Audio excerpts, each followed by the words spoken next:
3 দিন যাবৎ সেই ময়মনসিংহ ডিস্ট্রিক্ট শেরপুরে বাংলাদেশের একটা প্রখ্যাত দরবার শরীফ মুর্শিদপুর পাক দরবার শরীফ, ওই মুর্শিদপুর পাক দরবার শরীফে ওয়াহাবি নজদি সালাফিরা হামলা করছে। খাজা এনায়েতপুরের সিলসিলা সুন্নি দরবার সব আমাদের প্রাণের স্পন্দন। ওই দরবার শরীফে হামলা করছে তো করছে, ওই দরবার শরীফে কোনো দান বক্স নাই, কোনো শিরক হয় না, বেদাত হয় না। দরবার শরীফের ভক্তবৃন্দ যারা আছে তারা সবাই নামাজি, 5 ওয়াক্ত নামাজ পড়ে। দোষ হচ্ছে কি?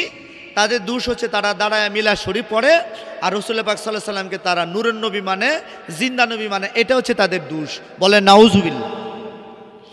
সেই কারণে ওই শেরপুরের মুসল্লিরা তৌহিদবাদী নাকি তৌহিদপন্থী, তৌহিদি জনতা, আল্লাহু আকবার স্লোগান দিয়া দরবার শরীফের এমন কোনো ঘর নাই তারা আগুন দেয় নাই। বলে নাউজুবিল্লাহ।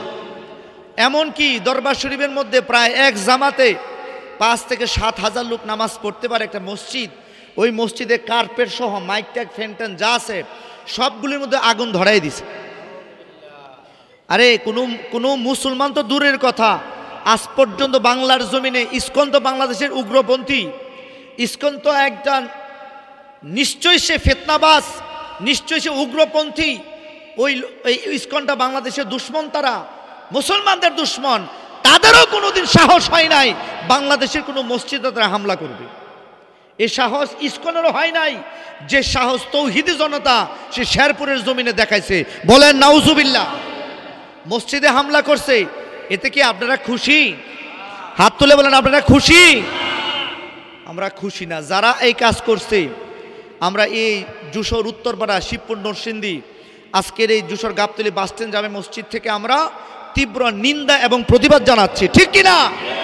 যারা এই সমস্ত কাজ করছে এদের বিচার হওয়ার দরকার। আমরা বাংলার জমিনে তাদের বিচার চাই কি চাই না? যারা আল্লাহর ওলির দরবারে হামলা করছে, তোমরা মনে কইরো না আল্লাহ তোমরা সাইরা দিব।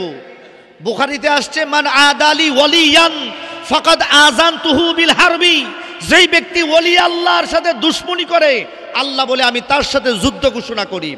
সুতরাং আল্লাহ পাক ছাড় দেন, ছেড়ে দেন না।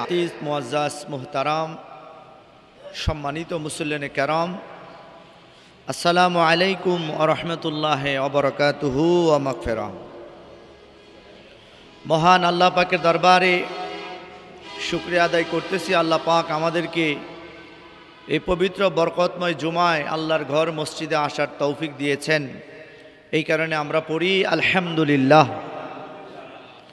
লক্ষ লক্ষ কোটি কোটি দরুদ এবং সালাম সৃষ্টির মূল, সৃষ্টির কল্যাণকারক, বিশ্বসভার সভাপতি, যিনি হায়াতুন নবী, জিন্দা নবী হিসাবে রওজা পাকে যিনি আরাম করতেছেন, ওই প্রিয় নবী সাল্লাল্লাহু আলাইহি ওয়া আলিহি ওয়াসাল্লামার উম্মত আল্লাহ পাক আমাদেরকে বানিয়ে কবুল করেছেন। এই কারণে শুকরিয়া আদায়ার্থে আমরা পড়ি আলহামদুলিল্লাহ। আজকের আলোচনা হচ্ছে প্রিয় নবী সাল্লাল্লাহু আলাইহি ওয়াসাল্লাম। আমরা জানি তিনি 632 খ্রিস্টাব্দে 8ই রবিউল আউয়াল, কারো কারো মতে 12ই রবিউল আউয়াল তিনি ইন্তেকাল মুবারক হয়েছে। কারণ নবীজি তো আর আল্লাহ না, তিনি হচ্ছেন আল্লাহর রসুল। তিনি কি আল্লাহর রসুল? আল্লাহর রাসূল তিনি অবশ্যই, তিনিও মাখলুকাত, তিনিও আল্লাহ পাকের সৃষ্টি, কিন্তু অন্য কোনো মাখলুকাতের মতো নয়, মানে অন্য কোনো সৃষ্টির মতো না। আমি আপনিও আল্লাহর সৃষ্টি, আমার নবীজিও কি আল্লাহর সৃষ্টি। আমরা মানুষ হয়ে জন্মগ্রহণ করেছি। কোনো এক সময় কেউ আগে কেউ পরে আমাদের মৃত্যু হবে, হবে কি হবে না? মরার পরে আমাদেরকে কবরে যেতে হবে, হবে কি হবে না? হবে। কারণ আমরা মানুষ, আমরা সৃষ্ট জীব, আমাদের মৃত্যু অনিবার্য। এখন আমরা জানি নবীজি সাল্লাল্লাহু আলাইহি ওয়াসাল্লাম ইন্তেকাল মুবারক করেছেন। ইন্তেকাল মুবারক করার পরেও তিনি কিভাবে জিন্দা রইলেন? কারণ মানুষ মরে গেলে তো আর আমার বাবা চলে গেছে, আপনার বাবা চলে গেছে, আপনার দাদা চলে গেছে, আপনার বড় ভাই কবরে আছে, তারা কি আর ফিরে আসছে? ফিরে আসবে? কেউ যদি করে তোমার বড় ভাই কই, আমার বড় ভাই মারা গেছে, তোমার বাবা কই, আমার বাবাও মারা গেছে, তাহলে মারা গেলে তাদেরকে আমরা মৃত বলি না, নাকি বলি? মারা গেলে তো মৃতই বলি, বলি না কেন বলেছি? মারা গেলে মৃতই বলি, কিন্তু তাদেরকে জিন্দা বলি না। তো আল্লাহর হাবিব এন্তেকাল মুবারক করছেন, করার পরেও তিনি কেমনে জিন্দা? প্রশ্ন হচ্ছে এখানে। দেখেন এই ব্যাপারে পবিত্র কোরআনুল কারীমের মধ্যে আল্লাহ তাআলা ইরশাদ করছেন, আউযু বিল্লাহি মিনাশ শাইতানির রাজীম, ওয়ামা আরসালনাকা ইল্লা রাহমাতাল লিল আলামিন। আল্লাহ রাব্বুল আলামিন পবিত্র কালামে মাজিদের মধ্যে ঘোষণা করেছেন, ওয়ামা আরসালনাকা ইল্লা রাহমাতাল লিল আলামিন, হাবিব আমি আপনাকে পৃথিবীর জমিনে প্রেরণ করতাম না, পাঠাইছি আপনাকে রহমাতাল লিল আলামিন করে গো নবীজি। আপনি হচ্ছেন রহমাতাল লিল আলামিন, গোটা জাহানের রহমত, প্রাণ হচ্ছেন আপনার নবী, সমস্ত পৃথিবীর প্রাণ হচ্ছেন আমার নবী, সমস্ত কায়নাতের রুহু হচ্ছেন আমার নবী। আমার নবী মায়ার নবী, গোটা জাহানের রুহু, গোটা জাহানের প্রাণ। মানুষের শরীরে প্রাণ থাকলে সে জিন্দা, মানুষের শরীরে রুহু থাকলে সে জিন্দা, রুহু যদি না থাকে বডি কিন্তু দুনিয়াতে থাকে না। এমনিভাবে আমার নবী মায়ার নবী, এ গোটা পৃথিবীর নবীজি হচ্ছে প্রাণ, নবীজি হচ্ছেন রুহু। আল্লাহর হাবিব যেহেতু এখনো আছেন, এই কারণে আল্লাহর দুনিয়া এখনো তিনি টিকায় রাখছেন। আল্লাহ রব্বুল আলামিন আমার দয়াল নবীজির রহমতের কারণে বলেন সুবহানাল্লাহ। নবীজি হচ্ছেন প্রাণ, নবীজি হচ্ছেন রূহ। কিসের? সমস্ত কায়নাতের, সমস্ত সৃষ্ট জীবের রূহ হচ্ছেন আমার নবীজি। বলেছেন কে? আল্লাহ। কে বলেছেন? আল্লাহ। এবারে দেখেন আল্লাহর হাবিব রাহমাতাল লিল আলামিন, ওনার যখন এন্তেকাল মুবারক হয়, এই এন্তেকাল মুবারকের আগে আমার দয়াল নবীজি হযরতে মাওলা আলী আলাইহিস সালাতু ওয়াস সালামকে বললেন, এরে আলী, আমি দয়াল নবী, আমি রহমাতাল লিল আলামিন, যদি আমি নবী এন্তেকাল করি, আমার শরীর মুবারকের গোসল মুবারক দিবে তুমি হযরতে আলী। সুবহানাল্লাহ। সেই ওসিয়ত মোতাবেক হযরতে মাওলা আলী কাররামাল্লাহু ওয়াজহুল কারীম, আল্লাহর হাবিব এন্তেকাল মুবারকের পরে হযরতে মাওলা আলী আলাইহিস সালাম নবীজির গোসল মুবারক দিলেন। গোসল মুবারক দিয়া রওজা পাকে নামাইলেন হযরতে ফজল ইবনে আব্বাস রাদিয়াল্লাহু তাআলা আনহুমা এবং হযরতে মাওলা আলী কাররামাল্লাহু তাআলা ওয়াজহুল কারীম। এই দুই সাহাবী সহ আরো কতিপয় সাহাবীরা ছিল, কিন্তু রওজা পাকে নেমেছেন হযরতে মাওলা আলী এবং হযরতে ফজল ইবনে আব্বাস। সুবহানাল্লাহ বলেন। তাহলে রওজা পাকে নামেছেন হযরতে মাওলা আলী, হযরতে ফজল ইবনে আব্বাস রাদিয়াল্লাহু তাআলা আনহু। হযরতে ফজল ইবনে আব্বাস রাদিয়াল্লাহু তাআলা আনহুমা বলছেন, আমরা যখন মায়ার নবী রাহমাতাল লিল আলামিনকে রওজা পাকে নামাইলাম, ইদা রাআইতু শাফাতাইহি ইয়াতাহাররাকু, আমি দেখতে পাইলাম আল্লাহর হাবিব রাহমাতাল লিল আলামিনকে যখন রওজা পাকে নামানো হয়, আমরা রাআইতু শাফাতাইহি ইয়াতাহাররাকু, আমি দেখতে পাইলাম দয়াল নবীজির দুইটা ঠোঁট মোবারক এইভাবে এইভাবে নড়তেছে। বলেন সুবহানাল্লাহ। আরে মরার পরে মানুষ ঠোঁট নাড়ায়া কোনো কিছু বলতে পারে না, হাসতেও পারে না, কাঁদতেও পারে না, কিন্তু হযরতে ফজল ইবনে আব্বাস রাদিয়াল্লাহু তাআলা আনহুমা বললেন, রাআইতু শাফাতাইহি ইয়াতাহাররাকু, আল্লাহর হাবিব ঠোঁট মোবারক নাড়াইয়া নাড়াইয়া কি যেন দয়াল নবীজি বলতেছেন। হযরতে ফজল বলেন, ফাদানাইতু উজুনি, অতঃপর আমার দুইটা কান, অতঃপর আমার দুইটা কান দয়াল নবীজির ঠোঁট মোবারকের পাশে আমি যখন নিলাম, তারপরে ফাসামিতু, আমি শুনতে পাইলাম রহমতের নবী মায়ার নবী বলতেছেন, আল্লাহুম্মা আল্লাহুম্মা গফিরলি লি উম্মতি, আল্লাহুম্মা গফিরলি লি উম্মতি। আল্লাহ আমার গুনাহগার উম্মতকে আল্লাহ তুমি মাফ করে দাও, আল্লাহ আমার গুনাহগার উম্মতকে আল্লাহ তুমি মাফ করে দাও। তখন সাহাবী বর্ণনা করলেন, ফাতাআজ্জাবু ফাআখবারতুহুম বিহাযা, এই খবরটা আমি রোজা থেকে উঠে অন্য অন্য সাহাবীদেরকে বললাম, ও সাহাবী ভাইয়েরা, দয়াল নবী ইয়াতাহাররাকু ফি কবরিহি, আল্লাহর হাবিব তার রওজা পাকে উম্মতের মায়ায় তিনি কাঁদতেছেন। অতঃপর সকলে সাহাবীরা ফাতাআজ্জাবু, সবাই আশ্চর্য হইল, সবাই আশ্চর্য হয়ে বলতেছেন, আল্লাহর হাবিব ইন্তেকাল মুবারক করছেন, রওজা পাকে যাইয়াও দয়াল নবী তার উম্মতদেরকে ভুলে নাই। সুবহানাল্লাহ। আমি যাব কবরেতে কেউ তো যাবে না, 2-4 দিন কাদার পরে মনে রাখবে না। বলেন না, আমি যাব কবরেতে কেউ তো যাবে না, 2-4 দিন কান্দার পরে মনে রাখবে না। উম্মতেরি মায়াই নবী আসেন কান্দিতে, উম্মতেরি মায়াই নবী তে মোদের নবী কান্দেন নবী ওই মদিনাতে, মোদের জন্যে কান্দেন নবী।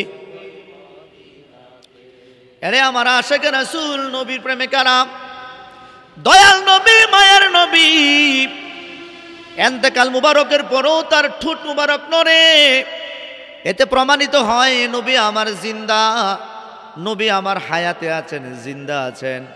আমাদের কাছে দয়াল নবী যে সব সময় জিন্দা, আমরা দুরুদুস সালাম পড়লে আল্লাহর হাবিব আমাদের দুরুদুস সালাম তিনি শুনতে পারে। আরে দয়াল নবীজি তো পরের কথা,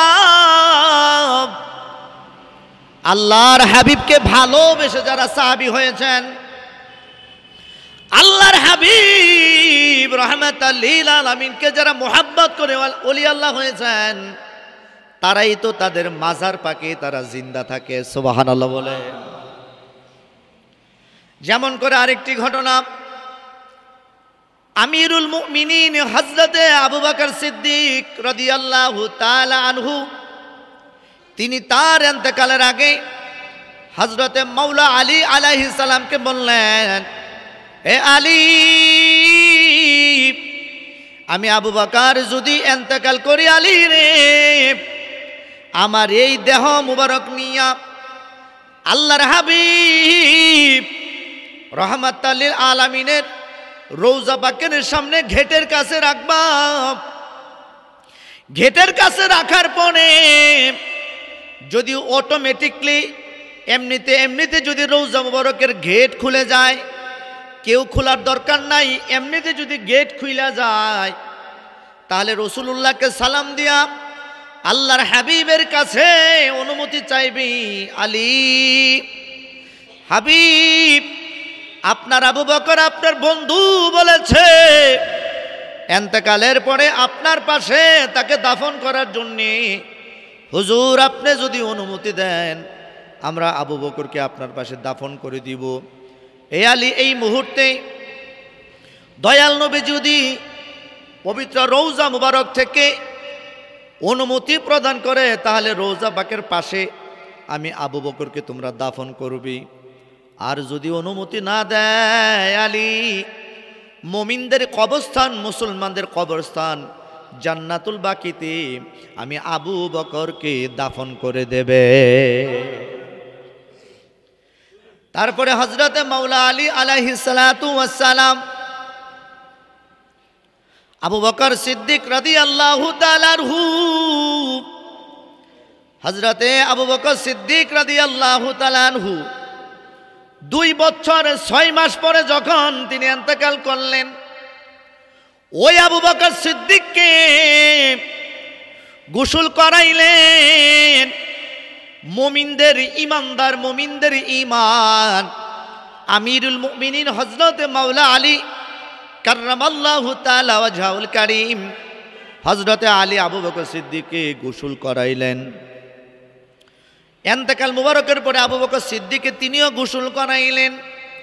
গোসল করাইয়া আবু বকর সিদ্দিকের দেহ মুবারক, লাশ মুবারক খাটিয়ার মধ্যে কইরা আল্লাহর হাবিবের রওজা পাকের কাছে গেলেন। রওজা পাকের সামনে লাশ মুবারক রেখে হযরত মাওলা আলী বলতেছেন, আসসালাতু ওয়াসসালামু আলাইকা ইয়া রাসূলুল্লাহ, আসসালাতু ওয়াসসালামু আলাইকা ইয়া হাবিবাল্লাহ, আসসালাতু ওয়াসসালামু আলাইকা ইয়া শাফিআল মুযনিবিন, আসসালাতু ওয়াসসালামু আলাইকা ইয়া রাহমাতাল লিল আলামিন। হযরত আলী ডাক দিয়া বললেন, ইয়া রাসূলুল্লাহ, আপনার সাহাবী হযরত আবু বকর সিদ্দিক নবী গো আমাদের কাছে ওসিয়ত করেছে আপনার পাশে তাকে দাফন করার জন্যে। হুজুর আপনি যদি অনুমতি দেন, আপনি যদি অনুমতি দেন, আমরা আবু বকরকে আপনার পাশে দাফন করব। হুজুর অনুমতি যদি না দেন, আমরা আবু বকরকে জান্নাতুল বাকির মধ্যে হুজুর দাফন করে দিব। হুজুর আপনি অনুমতি দেন। তখন আমার নবীজি রওজা পাকে রয়েছেন, তখন আমার নবী রওজা পাকে রয়েছেন। হযরতে মাওলা আলীর ধারণা, হযরতে আবু বকর সিদ্দিকের ধারণা, হযরতে ওমর ফারুকের ধারণা, হযরতে অন্যান্য সাহাবীদের ধারণা, আমার নবী যদিও রওজা পাকে গেছেন, তিনি জিন্দা, তিনি জিন্দা। ইচ্ছা করলে তিনি কথা বলতে পারতেন, এই আকীদা রাখতেন। আল্লাহর হাবিবের সাহাবীগণ বলেন সুবহানাল্লাহ। সাহাবীরা যদি এই আকীদা পোষণ না করতেন, এই বিশ্বাস যদি না করতেন যে নবীজি মরার পরে, ইন্তেকালের পরে কথা বলতে পারবে না, তাহলে কি এই ওসিয়ত আবু বকর সিদ্দিক এই ওসিয়ত করতেন? এই ওসিয়ত করতেন কিনা বলেন? করতেন না। সাহাবীদের আকীদা হচ্ছে, সাহাবীদের বিশ্বাস হচ্ছে, আল্লাহর হাবিব যদিও ইন্তেকাল করেছেন, কিন্তু আমাদের মতো ইন্তেকাল করেন নাই, আমাদের মতো তিনি মৃত্যুবরণ করেন নাই। তিনি ইন্তেকাল এক জায়গা থেকে দারুল ফানা থেকে দারুল বাকাতে চলে গেছেন, অস্থায়ী পৃথিবী থেকে স্থায়ী জায়গায় চলে গেছেন, কিন্তু আমরা ওনার কাছে যেতে পারবো না। ইচ্ছে করলে নবীজি রওজা মুবারক থেকে বের হয়ে পৃথিবীর যে কোনো আশিকের ঘরের ভেতরে আল্লাহর হাবিব হাজির হতে পারে। বলেন সুবহান। এই আকীদা হচ্ছে আহলুস সুন্নাত ওয়াল জামাতের আকীদা। এই আকীদা হচ্ছে সাহাবীদের আকীদা। এই আকীদার বিরুদ্ধে যারা চলাফেরা করবে তারা হচ্ছে ওয়াহাবি, তারা হচ্ছে নজদি, তারা হচ্ছে সালাফি। যারা এই আকীদার বিপরীত চলে তাদেরকে আমরা ওয়াহাবি বলি, আর ওয়াহাবিরা নবীর দুশমন। কথা বলেন ঠিক কিনা? কারণ মোহাম্মদ বিন আব্দুল ওয়াহাব নজদি, তার আকীদা ছিল এই। ইবনে তাইমিয়া তার আকীদা ছিল এই। নাসিরউদ্দিন আলবানী তাদের আকীদা ছিল এই। ইসমাইল দেহলভি তাদের আকীদা ছিল এই। আর তারা কারা? তারা সবাই নজদি ছিল, ইয়াজিদের পেতাত্তার তারা ছিল। সুতরাং প্রিয় নবী সাল্লাল্লাহু আলাইহি সাল্লাম শরীর মুবারকে রওজা পাকে তিনি অক্ষত জিন্দা রয়েছেন। বলেন আলহামদুলিল্লাহ। আমরা নবীজি ডাইরা জিন্দা আছে, আর তাদের নবী মরে গেছে। কথা কন ঠিক কিনা? এই আকীদা রাখতে হবে বাজান। মনে রাখবেন, আকীদা যদি ঠিক না হয়, আপনি কিয়ামত পর্যন্ত আমল করতে পারবেন বাবা, কোনো কাজ হইব না। কারণ প্রিয় নবী সাল্লাল্লাহু আলাইহি ওয়াসাল্লাম ছেড়ে দেন না। আজকে ভাবতেছো তোমরা কিচ্ছু করতে পারো নাই, তোমাদের কিচ্ছু হয় নাই, অপেক্ষা করো, আল্লাহ পাকের আযাব তোমাদের উপর অবধারিত। এই বাংলাদেশের সম্প্রতি আমরা আগেও চেয়েছি, এখনও চাই, আমাদের বাংলাদেশে হিন্দু, মুসলিম, বৌদ্ধ, খ্রিস্টান, কামার, কোমা, সারাল, সুরাল সবাই বসবাস করে, সবার ধর্ম নিয়ে চলাফেরা করছি, কারোর সাথে কারোর সংঘাত নাই। এই বাংলাদেশটাকে জঙ্গিবাদী বানানোর জন্যে, মুসলমানদেরকে জঙ্গি হিসাবে চিহ্নিত করার জন্যে, এই মুসলমানদেরকে উগ্রবাদী চিহ্নিত করার জন্যে এক শ্রেণীর ফেতরা খাওয়া মৌলবীরা চামড়া খাওয়া মৌলবীরা, যারা নাকি সদকা ফেতরা খাইয়া মানুষের বাড়িতে ভিক্ষা কইরা কইরা পড়াশোনা করে, আজকে যারা অলি আল্লাহর মাজারে হামলা করছে, অলি আল্লাহর মাজারের মধ্যে সব কিছু পোড়ায় দিছে। সম্মানিত উপস্থিতি, এই কারণে বলছি সাবধান, এই কাজ করতে যায়েন না। বাংলাদেশে কত পতিতালয় আছে আমি জানতে চাচ্ছি। আজকের এই জুমা মসজিদ থেকে কয়টা পতিতালয়ে তোমরা হামলা করছো? বাংলাদেশে হাজার হাজার সিনেমা হল আছে, কয়টা সিনেমা হলে তোমরা হামলা করছো? বাংলাদেশে কত ব্যবসাবাড়া আছে, কয়টা ব্যবসাবাড়ায় তোমরা হামলা করছো? বাংলাদেশে কত মদের আড্ডা আছে, কত নাইট ক্লাব আছে, কত ধরনের জুয়ার আড্ডা আছে, ক্যাসিনো ক্লাব আছে, কয়টা ক্লাবে তোমরা হামলা করছো?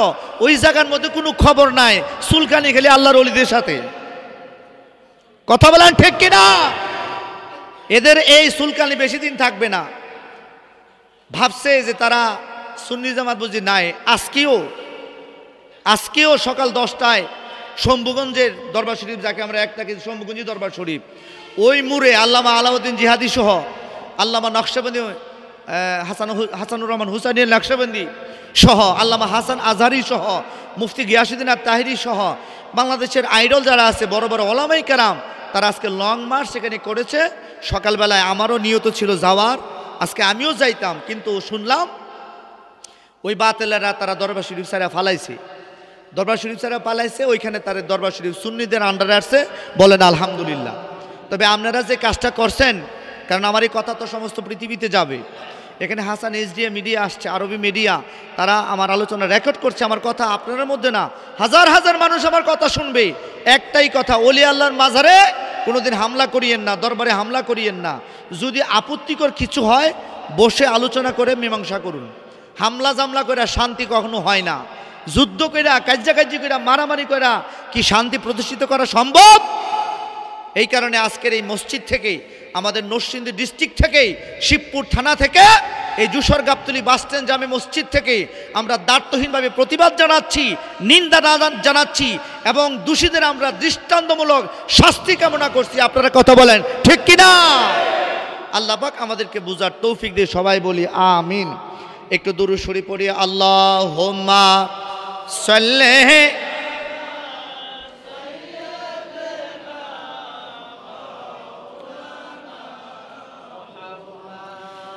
ওয়ালা আলি সাইয়্যিদিনা।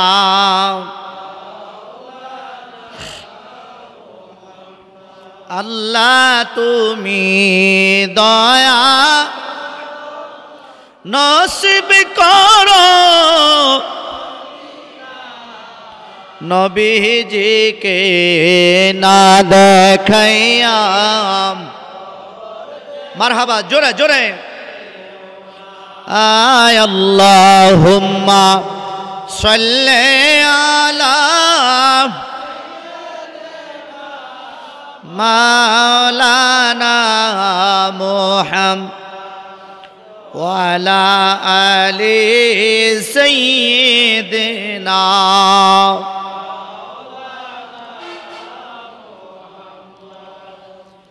আরেকটা ঘটনা বলে আমি আলোচনা শেষ করছি। বলছিলাম নবী তো পরের কথা, আল্লাহর ওলিগণ তারাই জিন্দা। সুবহানাল্লাহ।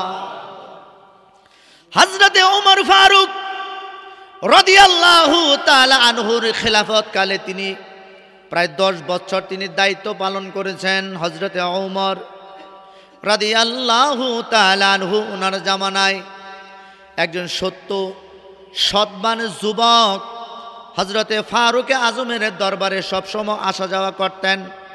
সকালে যাইতেন, বিকালে বাড়িতে আসতেন, সকালে যাইতেন, বিকালে বাড়িতে আসতেন। ওই রাস্তার মধ্যে একজন খারাপ মহিলা, চরিত্রহীন মহিলা রাস্তার মধ্যে ওই যুবকের দিকে তাকায় থাকতো। আর মহিলাটা দাঁড়াইয়া দাঁড়াইয়া ওই যুবককে প্রেম নিবেদন করতে। বলেন নাউজুবিল্লাহ। যুবক কোনোদিন প্রেম নিবেদনে সাড়া দেয় নাই। অবশেষে আসা যাওয়ার পথে একদিন ওই যুবক মহিলার ছল ছাতরিতে পাগল হইয়া ওই মহিলার ঘরে ঢুকে গেলেন জানাবে বিচারে লিপ্ত হওয়ার জন্যে। হঠাৎ করে যখন ওই যুবকটা মহিলার ঘরের ভেতরে গেল, ওই যুবক ছিল একজন আল্লাহর ওলি, আল্লাহর বান্দা, সৎ চরিত্রবান। হযরত উমর ফারুকের একজন বায়াতে রসুল গ্রহণ করে সাচ্চা একজন আল্লাহর ওলি ছিলেন। বলেন সুবহানাল্লাহ।